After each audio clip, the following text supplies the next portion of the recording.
So, siamai Ale Davies I fi, a Rodri Davies yn mrawd I fan hyn. Ni'n ffarmo fan hyn yn Cwmcowddu gyda mam hefyd.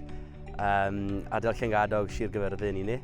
Mae'n ffarm gymysg, so ni'n godro 2 Holstein Friesian. Mae David Lowland da ni, a hefyd mae shed geir free range gyda ni hefyd.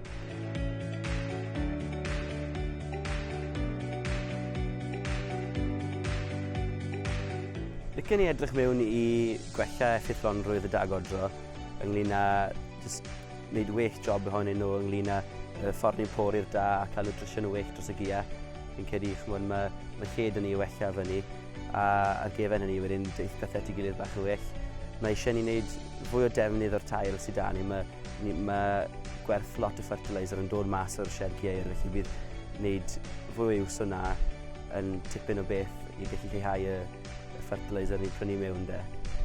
A hefyd edrych mewn I pwy mor gloi ni gallu troi wyn mas yn y gwanwyn mwyn cael gwared nhw mor gynnar ni'n gallu de.